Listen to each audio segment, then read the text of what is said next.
बहुत शुक्रिया। Thank you तमाम दोस्तों का और मुअज़्ज़ज़ जो सेनेटर्स और एमएनएज़ और वकला का भी। ये बेसिकली स्ट्रगल तो मुश्तरका होती हैं और इसमें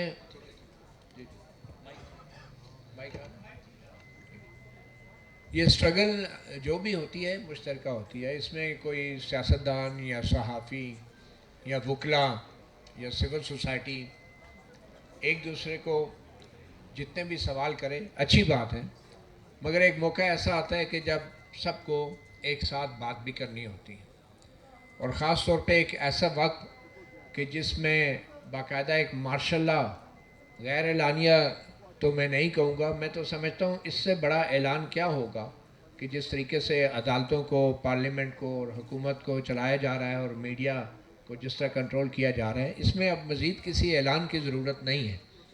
तो मैं तो समझता हूँ ये एक ऐलानिया मार्शल लॉ है।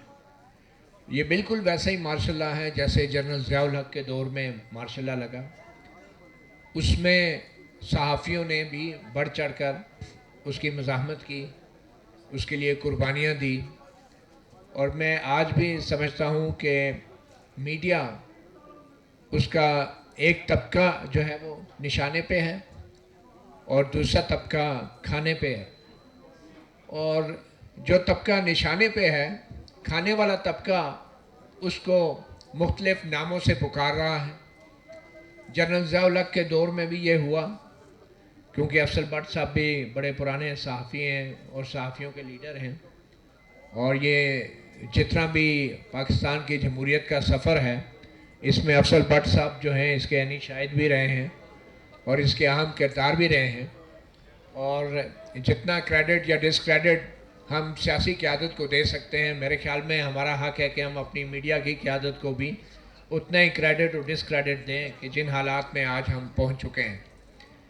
तो ज़ियाउल हक के दौर की बात हो रही थी, तो उस वक्त एक खाने वाला जो तबका था वो निशाने पे आए तबके को मुख्तलिफ नाम देता था और कहता था कि ये कम्युनिस्ट हैं, ये काफिर हैं, ये भारतीय एजेंट हैं, ये रूसी एजेंट हैं।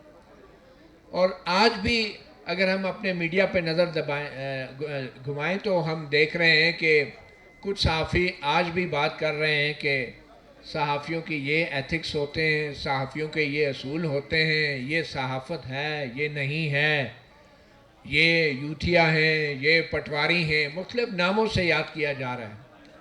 और बड़े बड़े एंकर्स और सहाफ़ी हज़रात अपने प्रोग्रामों में बैठ के जो मुवाजना करते हैं मुख्तलिफ सियासी जमातों के नुमाइंदों को बिठा के, तो वो ये तासुर दे रहे होते हैं कि जैसे ये जो चपकलश है, ये जो एक कश्मकश है, ये सियासी जमातों के बीच में है और हम लोग उस एक बयानिए का हिस्सा बन रहे हैं जिसमें ये एलानिया मार्शल लॉ की जो हुकूमत है, ये पूरी दुनिया को ये तासुर दे रही है कि शायद यहाँ पे ये जो इख्तलाफात हैं, ये जो चपकलश है, ये जो एक बहरान है, ये सियासी जमातों के बीच में है। ऐसा नहीं है और यह सब हम अच्छी तरह जानते हैं और बल्कि ये वो सियासी जमातें भी जानती हैं जो इस वक्त हुकूमत में हैं। तो इस तासुर को बनाने में हमारा मीडिया जो है वो भरपूर अंदाज से इस्तेमाल हो रहा है। आप इस बात का अंदाज़ा लगाएं कि कारोबार मामूल के मुताबिक चल रहा है, गुलशन का कारोबार चल रहा है और इसके सबसे बड़ा सबूत ये है कि इस मार्शल लॉ जैसे माहौल के अंदर भी हमारी सहाफ़ती तंजीमें, हमारी ये सहाफ़ती क़यादत वो ये तासुर दे रही है कि मीडिया के ऊपर पाबंदियाँ तो ज़रूर हैं, बहरान भी ज़रूर है, मगर हालात इतने ख़राब नहीं कि मीडिया कलम छोड़ हड़ताल करे। हालात इतने ख़राब नहीं कि मीडिया अपने बाजुओं पे काली पट्टियाँ बांध के प्रोग्राम करें। हालात इतने ख़राब नहीं कि सहाफ़ी इन झूठ बोलने वाले बेबस और बुज़दिल हुक्मरान सियासतदानों की प्रेस कॉन्फ्रेंसों का बाइकआउट करें। हालात इतने ख़राब नहीं कि ये मीडिया चाहे टेलीविज़न के वर्कर हैं, चाहे अखबारात के वर्कर हैं, उनके लिए पार्लियामेंट के सामने लगातार धरना दे। हालात इतने ख़राब नहीं कि ये मीडिया जो है वो सोशल मीडिया के ऊपर कम से कम हमारे जो कायदीन हैं वो आवाज़ उठाएं, कोई बयान जारी करें।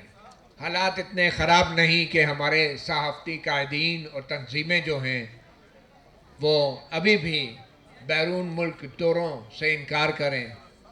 हालात इतने ख़राब नहीं हैं कि जो बड़ी सहाफ़ती तंजीमें हैं बशमूल PFU जो हमारे प्रेस क्लब्स जो हैं वो ऐलान करें कि ये जो हुकूमती सियासतदान हैं, वज़राए हैं, इत्तलात हैं, इन लोगों की प्रेस क्लब में दाखिला बंद करना चाहिए।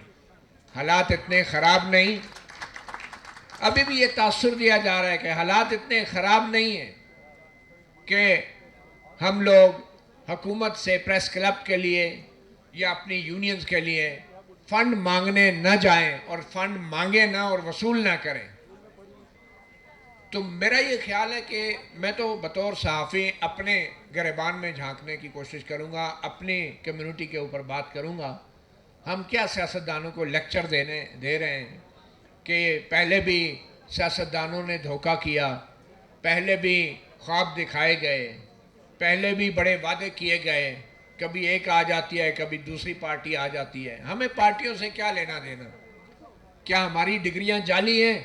हमने कोई सारी उम्र झक मारी है कॉलेजेस और यूनिवर्सिटियों में कि हमारा अपना कोई नज़रिया या अपनी कोई कॉज ही नहीं है? मेरे जैसा बंदा बैठ के हम बैरिस्टर गौर को भी तनकीद कर लेंगे, सलमान राजा पे भी कर लेंगे, महमूद अचकज़ई से भी कर लेंगे कि जी आपने तो ये वादे किए थे। ठीक है, आपने वादे किए थे, लेकिन मेरा अपना कोई नज़रिया नहीं है कि मैं इनके वादों के पीछे चलूँगा। एक हुकूमत आएगी तो उससे भी फ़ंड पकड़ेंगे, दूसरी हुकूमत आएगी तो उससे भी फ़ंड पकड़ेंगे। सहाफ़ियों के साथ कुछ भी हो जाए, दो चार नारे मार लिए पार्लियामेंट के सामने, प्रेस गैलरी से वॉकआउट करा लिया, तस्वीरें बना ली, प्रेस रिलीज जारी कर ली। हम क्या कर रहे हैं?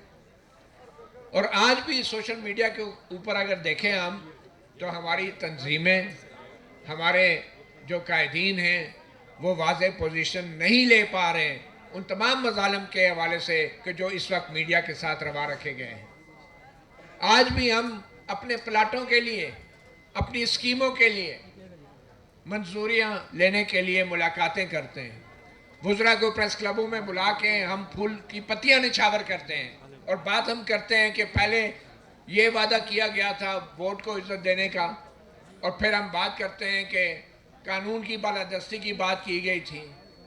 मतलब हम अपनी तरफ तो हमें देखना चाहिए ना कि हम सारी उम्र सियासतदानों को ही सवाल जवाब करके और उन्हीं को जो है उन्हीं का एहतसाब करके हम अपनी जस्टिफिकेशन देते रहेंगे कि हम जो नहीं कर पा रहे बतौर सहाफ़ी, क्या कुछ नहीं किया। आज वो नासिर ज़ैदी साहब, अल्लाह ताला उनको सेहत दे, ज़िंदगी दे, वो आज वाहिद निशानी है जनरल ज़िया-उल हक़ के दौर में जो सहाफ़ियों ने कुर्बानियाँ दी हैं, वो वाहिद निशानी है। उनको कोड़े पड़े, लाठियाँ पड़ी, टॉर्चर हुआ, टीयर गैस हुए, वो सब कुछ होता रहा और उनको क्या कहा गया? उनको जियाला सहाफ़ी का नाम दिया गया। और आज एग्जैक्टली इस मार्शल के दौर में एक बार फिर सहाफ़ियों को इसी तरह के नाम दिए जा रहे हैं, पटवारी सहाफ़ी, तो यूथिया सहाफ़ी, और क्या न क्या नहीं कहा जा रहा।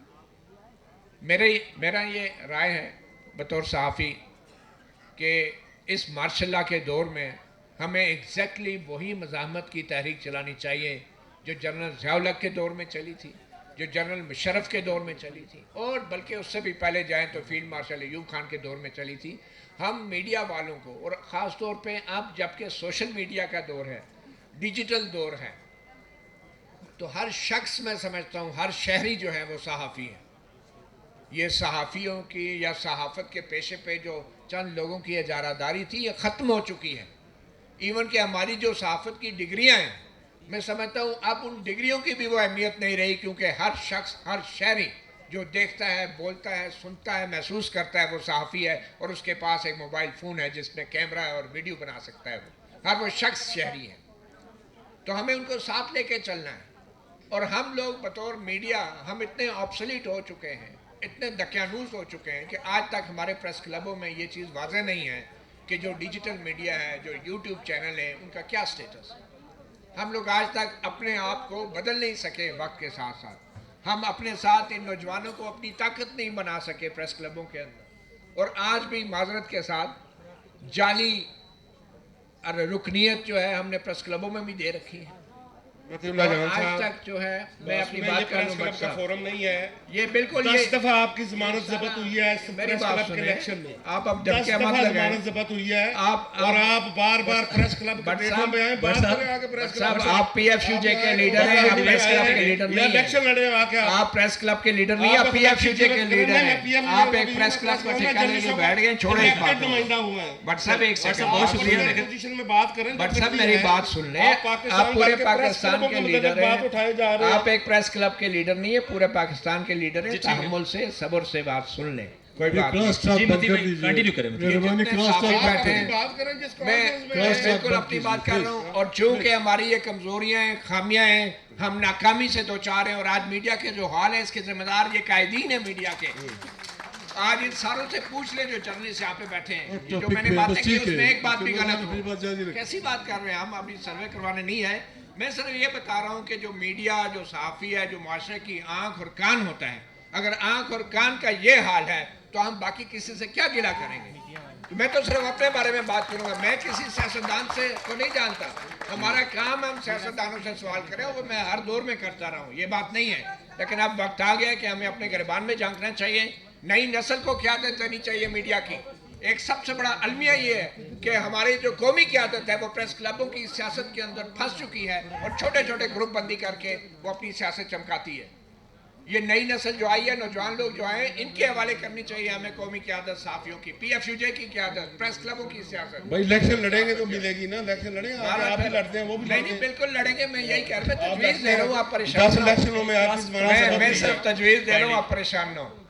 पहली बात। और आखिर में मैं बस इस बात पे कंक्लूड करूँगा कि हमें, जैसे मैंने पहले कहा था, स्ट्रगल सबकी मुश्तरका होती है।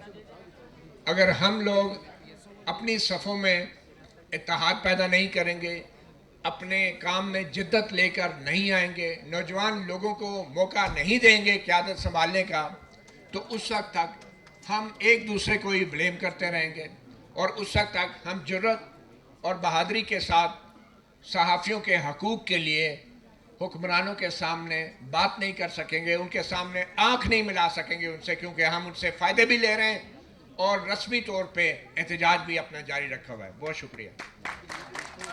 मतीउल्लाह जान फॉर योर वैल्यूड इनपुट और काइंड कंट्रीब्यूशन का।